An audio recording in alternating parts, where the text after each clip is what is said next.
Today on Tekzilla, what's coming in mobile phones? Our favorite cell phone maven has the report from Mobile World Congress. Veronica got one-on-one with a NASA astronomer with your questions about the Hubble telescope, and you get to help pick its next mission. And if you're afraid of your bandwidth cap, forget the FUD. We've got some relaxing news for you. So pull out that can opener, clean the crust off that spoon, and find that last chunk of fat back. It's time to cook up some beans, because Tekzilla starts now.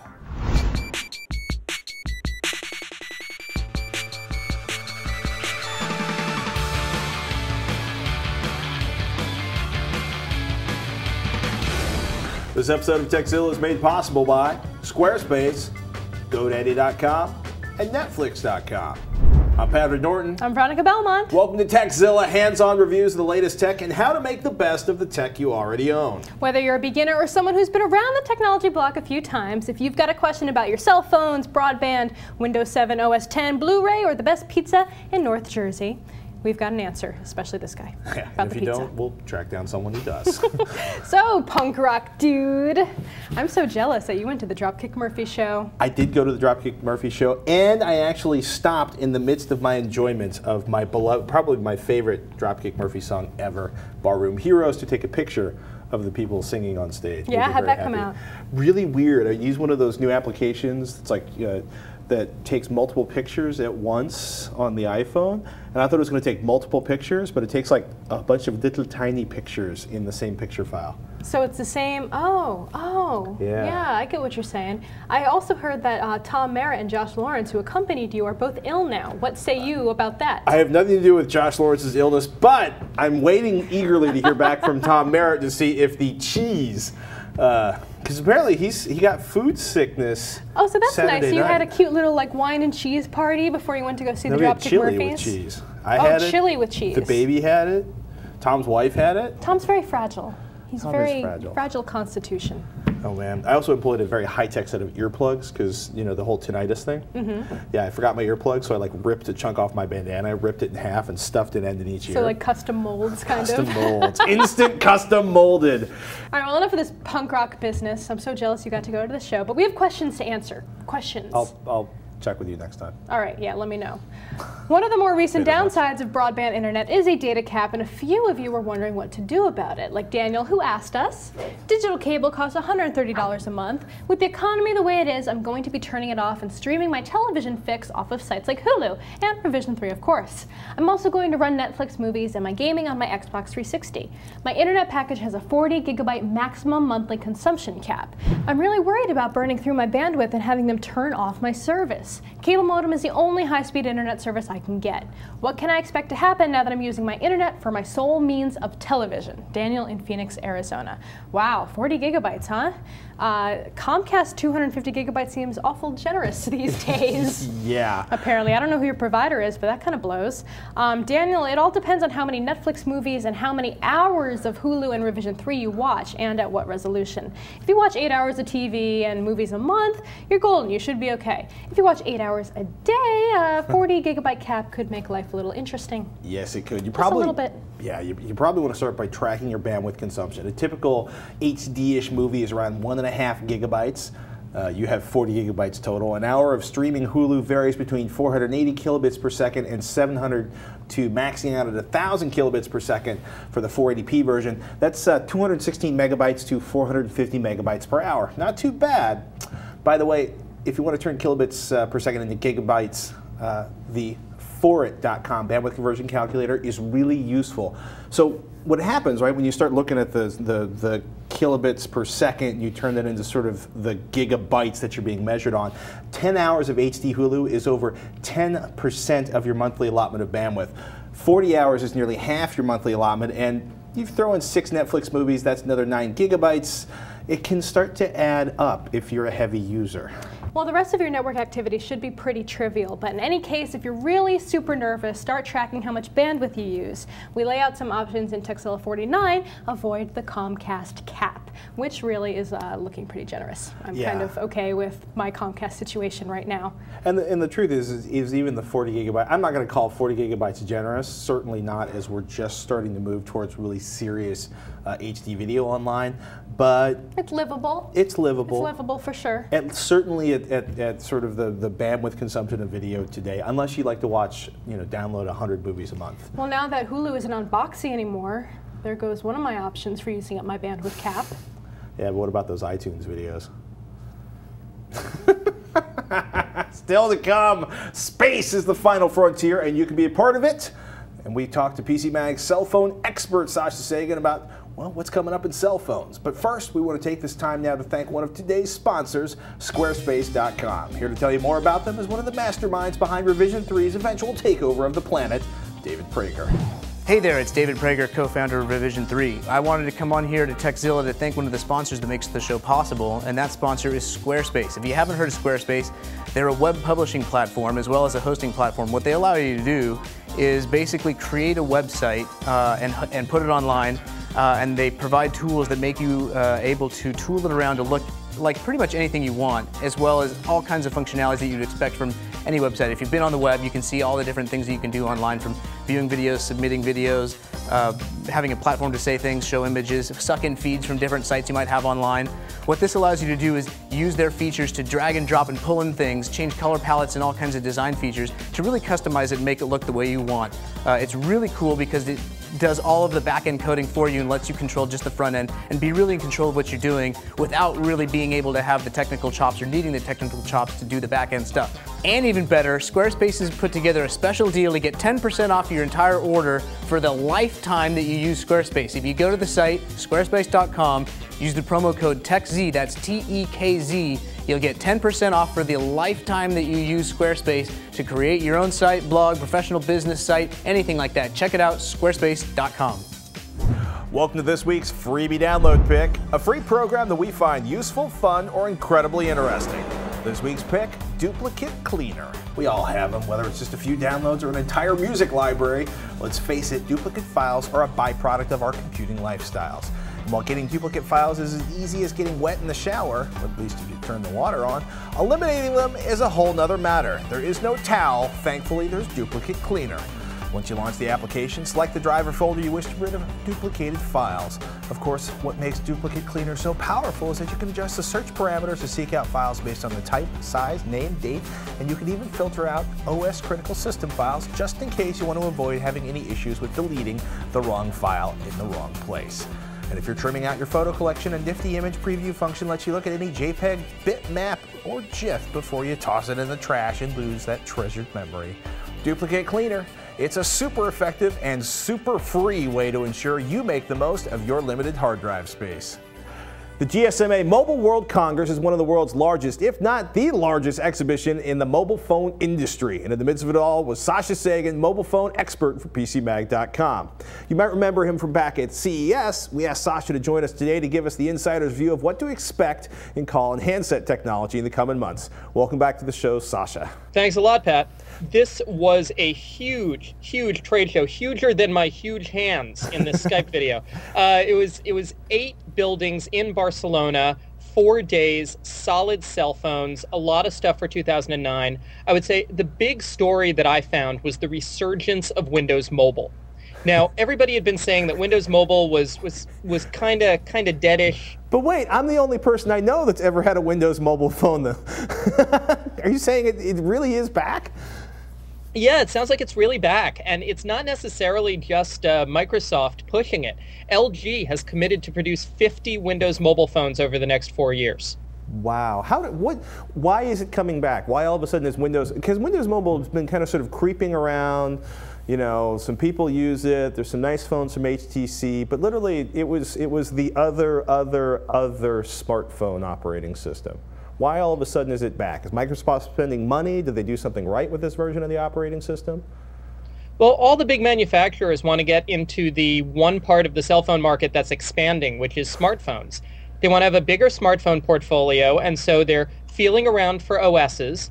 And BlackBerry's proprietary, Apple's proprietary. Symbian is, there's some action on the Symbian front, but Windows Mobile seems easy to work with, and it's popular. Now, of course, the big down story was Android, totally missing. You'd think everyone would be turning to that, but there was one Android phone at the show. Why do you think there's nobody turning to Android in the sort of the larger cell phone market right now? Well, everybody says they're coming out with Android phones, and everybody says only positive things about Android, and then the phones don't appear. It's all very mysterious, and I have to think that it turns out that there's something about bringing an Android phone to market that's harder than people expect. So what are the latest version of Windows Mobile that's coming out? What are the features that are setting it apart from previous versions? Well, Windows Mobile 6.5, which is the new version, it'll be coming out later this year. It's mostly about user interface, and it's mostly about making touchscreen phones more finger-friendly. Oh, interesting. Yeah, you have bigger elements on the pop-up menus. You have bigger icons on the main menu. You have a much better web browser that you can scroll around with your finger with bigger buttons you can press. So it's making it more finger-friendly for touchscreens. But the big news around Windows Mobile, really, was that HTC and LG are now both writing these huge extensions for Windows Mobile. The HTC and LG are both almost totally redoing the interface. How about any other particular hardware that stood out for you at the show? I know a lot of new phones are released at Mobile World Congress. Well, another thing that was happening was that this is really the year of the high megapixel camera phone, and it really looks like, yeah, it looks like 8 is the new 5. 8 is the place to be. And in fact, right here at PC Mag Labs, I've got the 8 megapixel Samsung Memoir. This is coming out later this week from T-Mobile, and this is the first official 8 megapixel camera phone in the US. Does this mean there's going to be another iPhone finally with a decent camera? I mean, 8 megapixels, that's a huge step up. Yeah, absolutely. And now this 8 megapixel camera, of course, also records DVD quality video. And Sony Ericsson at the show announced a 12 megapixel camera phone called the iDo, which is going to be their big flagship this year. 8 megapixel camera, that's a huge CCD. Are they stepping up with the glass? Are they doing anything about telephoto? Are they stepping up on the quality of the glass that's inside the cell phone lenses?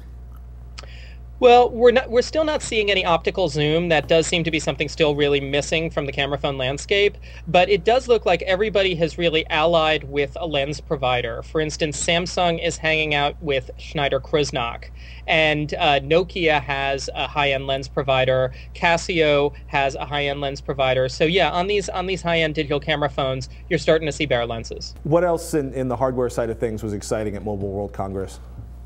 Well, I was actually really excited by Acer. You know, the motherboard and netbook guys? Well, they're coming into the market with a bunch of what initially look like nondescript Windows Mobile smartphones.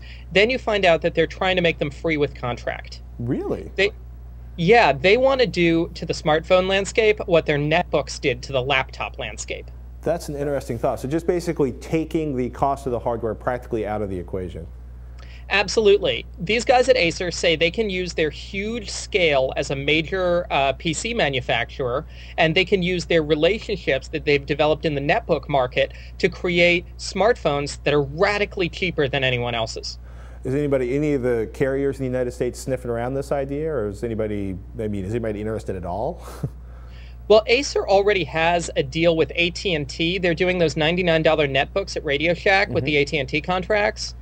And, of course, the Acer execs were sort of tiptoeing around the carrier relationships, but they said, hey, look, we've already got a carrier relationship, and once you're in, you're kind of in. You can start selling them more products. Any other big news at the show? Well, Samsung had some interesting new phones. I saw a lot of stuff around environmentalism. Samsung had this phone called the Blue Earth, which is partially solar-powered and partially recycled. And there were a whole bunch of other companies with either solar-powered phones or solar-powered base stations, wind-powered base stations. There was a lot of looking into alternative energy and ways to get beyond the battery problem. So if you live in Phoenix and you can put your cell phone on the roof, this will be great. But for most of the rest of the United States, it'll be sort of a cute thing you pay extra for? Well, don't necessarily say that. I mean, there's one Bluetooth headset out there called the Equa Sun, which is solar powered, and that can even get energy indoors. That can get solar power off indoor lights, so it's possible. I'm just thinking of the power consumption on a cell phone is a little bit higher than on a Bluetooth headset. Yeah, but if you kind of leave it on the windowsill all day while you're at work and you're not making phone calls, maybe it'll, half charge. So you leave your cell phone at home to charge up instead of using it at work? Well, I've got a lot of cell phones. One last question before we go. A lot of, everybody's excited about the new Palm device. One of the things that has been making waves lately is that they seem to have removed tethering from the Pre's list of features on the website, on Sprint's website. Do you see tethering once again? Because people have been talking about, there's been big news, like tethering's coming to the iPhone. People are excited at CES because tethering's on the feature list for Pre. Do you think tethering is ever going to come back as sort of a major cell phone provider feature with some of these new smartphones? Or are they going to avoid that altogether? I think the cell phone providers would rather avoid it. I think that when they think about connecting PCs to their networks, they'd rather have a separate card or a separate subscription attached to the PC. I was going to say, they really want the extra $60 a month. Bingo. They don't want it piggybacking off an existing handset subscription. Got it. Any more thoughts about the Pre? Have you spent any more time with it, or just kind of waiting for it to ship? I spent some time with Palm, and they're really trickling out information right now. They didn't make any big announcements at the show. They talked a little about their SDK, and in kind of the mobile tech pundit Twitter sphere, there's a lot of whining and worrying about this SDK and whether it's basically just going to be web apps, because that would kind of stink. Sascha, any big reviews coming up this week that the audience should be looking for at PCMag.com? Absolutely. Later this week, check out our review of the Samsung Memoir, the first 8-megapixel camera phone for the US. And, of course, we'll always have the latest stuff on PCMag.com. We want to thank Sascha for coming on the show today. You can check out his mobile reviews and his awesome insight on the mobile technology of the cell phone industry at PCMag.com. It's time now for our Netflix-sponsored movie pick of the week, and this week it's Priscilla, Queen of the Desert.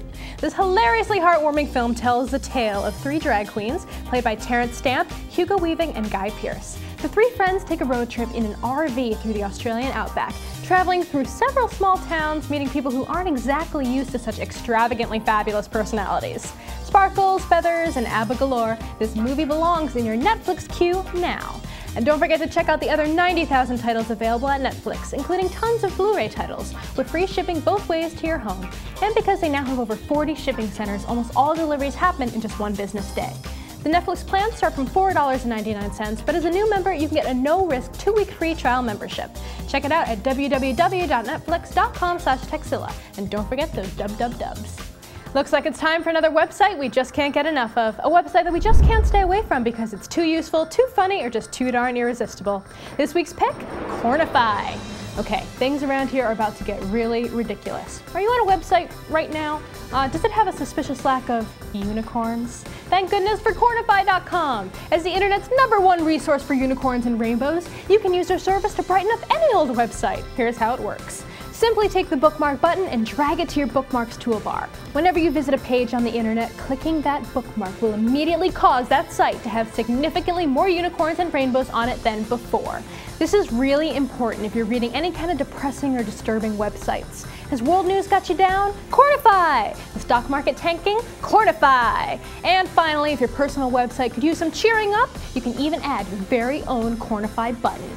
New users will be astounded by how easy it is to add mythical creatures to your blog posts. Alternately, if you're feeling hungry, you can go to Bakelicious and baconify the websites of your choosing. Not affiliated with Cornify to my knowledge, but just as fun. And tastier, unless you eat unicorns. So start cornificating today at www.cornify.com.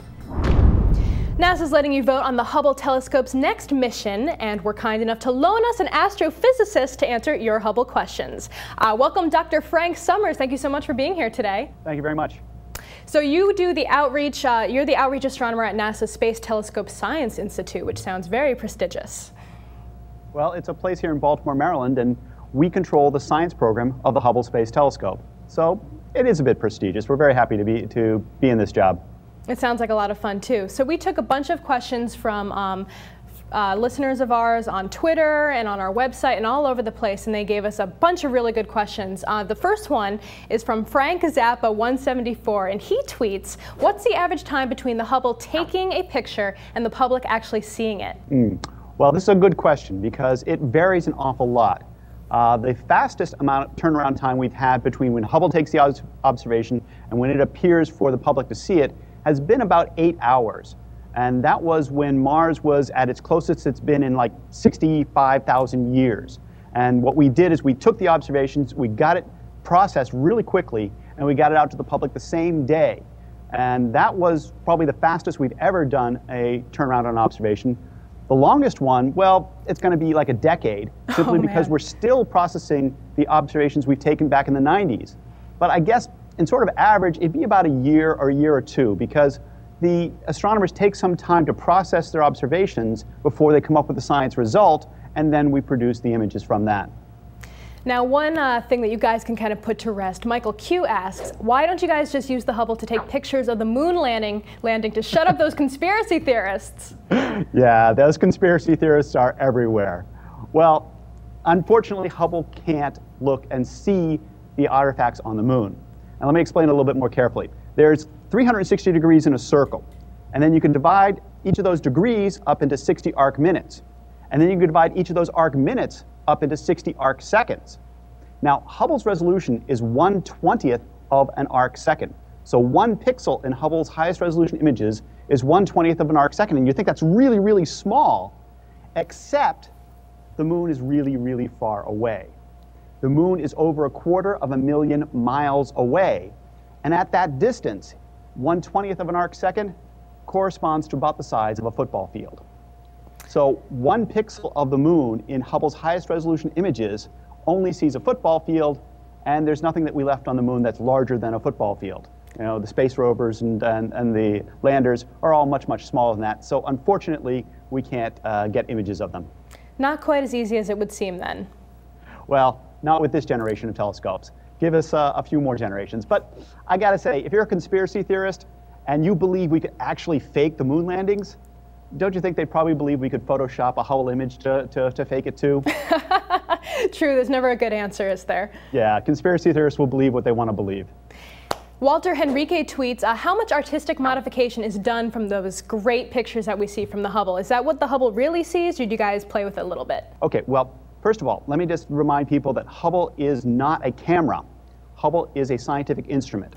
So the observations with Hubble are done to maximize the scientific output of those images. Barring that, we really do show you exactly what Hubble sees. We have a really large stretch in our images that we can see a very high contrast ratio. The contrast ratio is about 65,000 to 1. Unfortunately, when we produce an image, we're getting it down to a much smaller contrast ratio. So we have to sort of optimize the images in the way we produce them there. The colors, of course, well, they can't truly respond to what your eye sees. Your eye sees red, green, and blue, but we're taking very specific wavelengths in order to get science out of them. We have very specific filters that only let through a very small bandpass of wavelengths. So, you know, what we may color red in an image may only correspond to a very small, tiny region of the red spectrum, or the blue spectrum, or the green spectrum.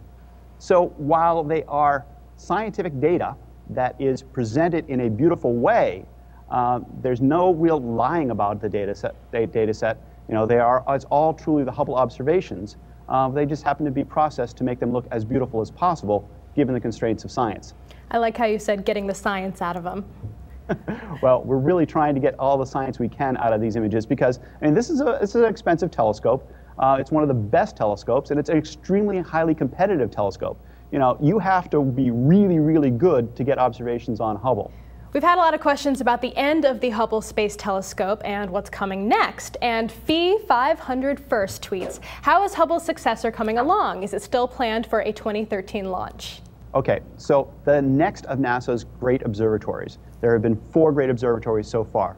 The Compton Gamma Ray Observatory, which observes in gamma rays, the Hubble Space Telescope, which looks in visible light, the Chandra X-ray Observatory, which observes in X-rays, and the Spitzer Space Telescope that observes in infrared light. But the next one is going to be called the James Webb Space Telescope, and that is still on track.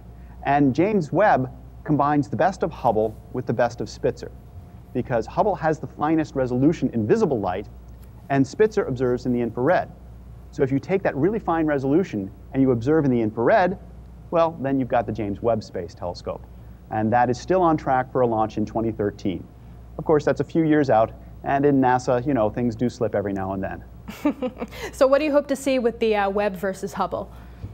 Well, what the Webb will do really well is it will have, as I said, Hubble's high resolution in the infrared. And that's very important for seeing things like planets around other stars, because planets formed in these disks around these other stars, and the disks are opaque, invisible light, but they give off a lot of infrared light.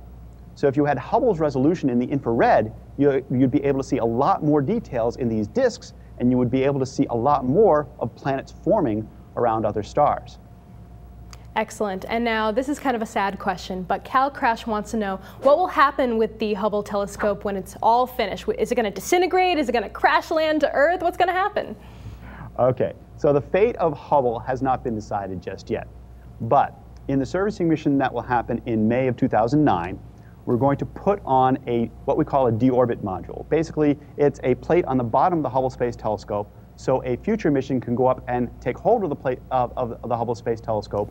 And the plan currently is to deorbit it, which means to bring it back to Earth, and to guide it in its re-entry so that it doesn't land in any populated places, so that it lands in the ocean. That would be good, yes. Yes, that would be very good. We all would love to have the Hubble Space Telescope come back down on a space shuttle and be exhibited at the Smithsonian. Unfortunately, after the accidents with the space shuttle, it was deemed many years ago much too risky to try and put that much weight into the cargo bay of the space shuttle. So unless we come up with another solution in the next decade or so, Hubble will unfortunately, when it goes out, will be a beautiful fireball coming through the sky and will land in the ocean. That does seem somewhat fitting.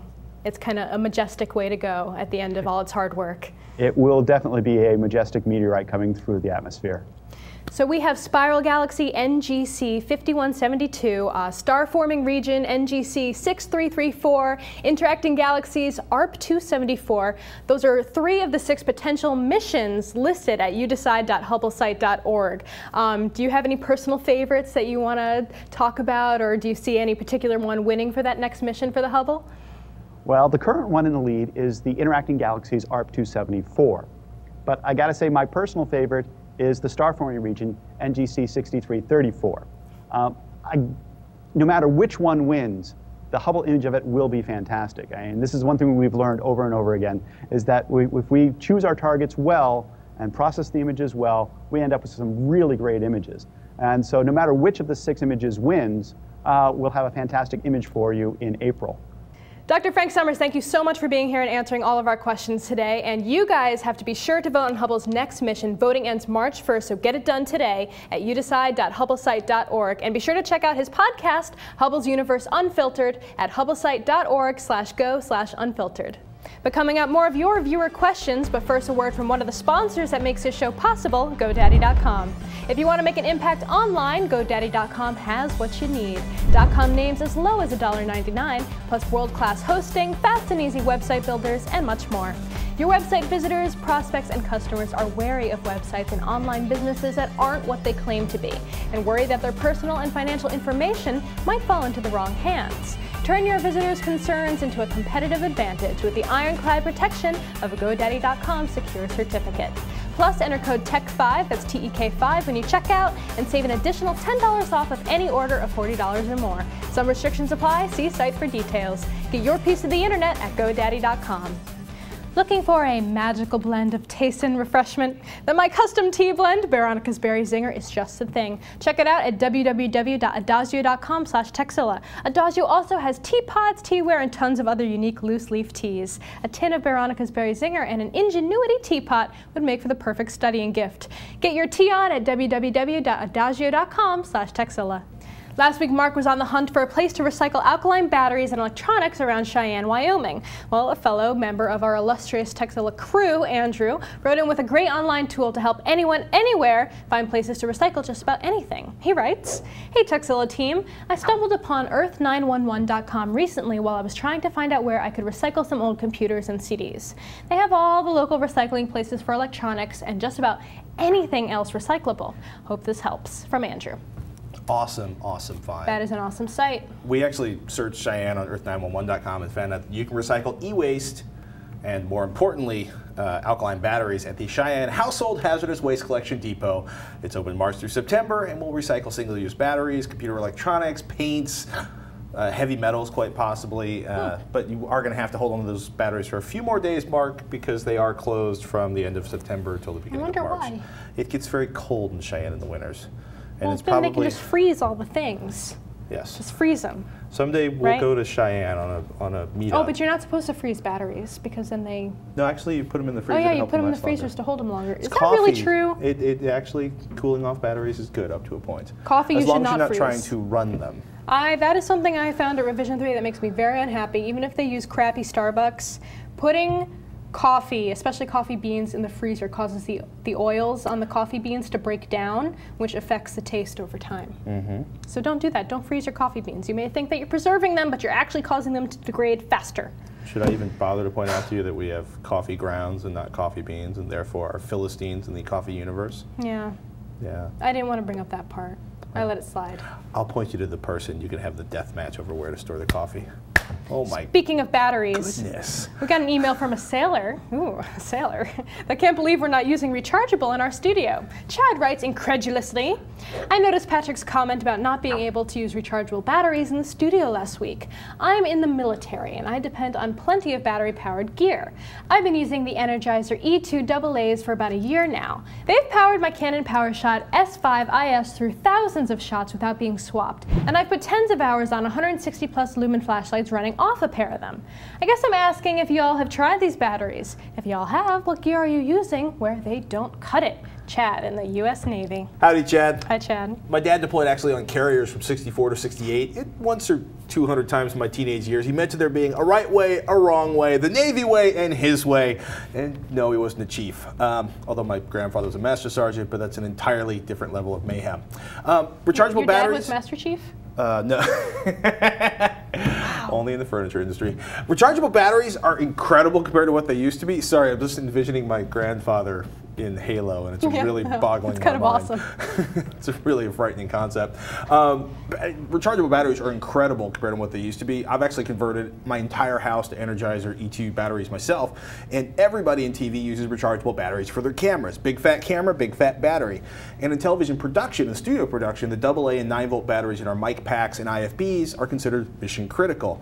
Now, the tendency of older style NiCad rechargeable batteries to have amp discharge rates that well, really Prospect Alkalines just stomped on means equipment like mic packs needed to be charged more often and with a shorter running time, which got really, really impractical. I mean, it really, really sucks if you're in the field covering a war zone, a disaster, or even just trying to finish something up for the 5 o'clock news.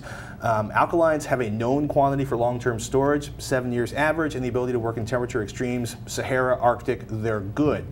And the TV way of doing things is pretty much to load fresh batteries early and often, like every time you start a new shoot. Seems kind of wasteful, and it's probably time we thought about converting to rechargeables, but we need about 3 dozen a week freshly charged just to get through our schedule here, and we don't even have a heavy schedule. I know, it's kind of hard calling us mission critical when we're not live, though, and, you know, yeah. really, well, I did not put all that mission critical, critical, and yeah, nobody's shooting at us. We don't have to keep, you know, No. planes in the sky. You don't know, people might be shooting at us. No, we'd know if people were shooting No, at the us. cameras are shooting at us right now.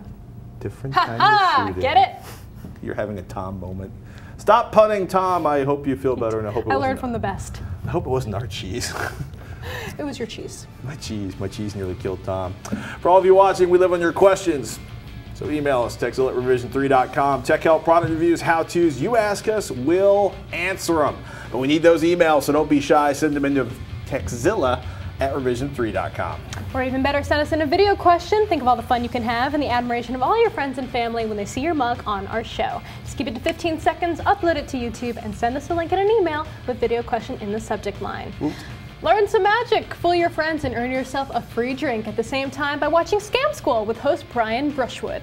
Brian has a ton of easy magic tricks and funny gags you can learn in minutes. This week you'll learn the spelling bee. Magically predict your friend's selected card by using spelling and a little bit of algebra. Ouch, algebra.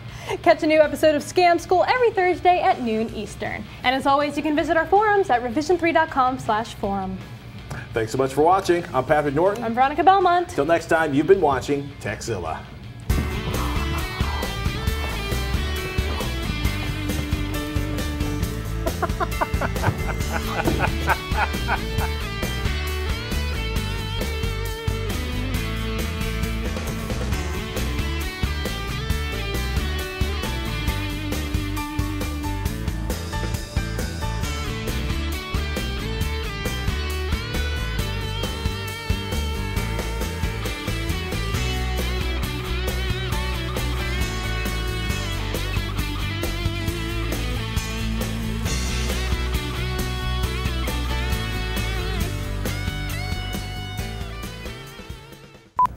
Eric, everybody do the Snoopy dance.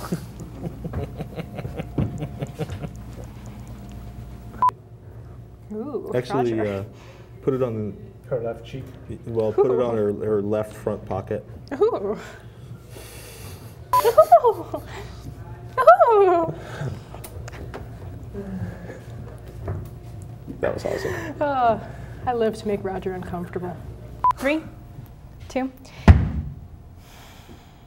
Why'd you do that? I slipped. You slipped. You slipped and put your entire weight on your front foot. Like that. That was a slip again? You make me sound like such a bitch. People say I'm a bitch in the bloopers. They edit me. They edit me. I'm not a bitch.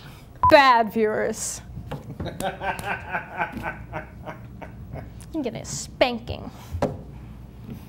I shouldn't have said that while they were rolling. I'm not a bitch. I'm nice. Someone said it one time. It hurt my feelings. So? I'm sensitive. Give us their email address. We'll make them disappear. I'll give you a It's time.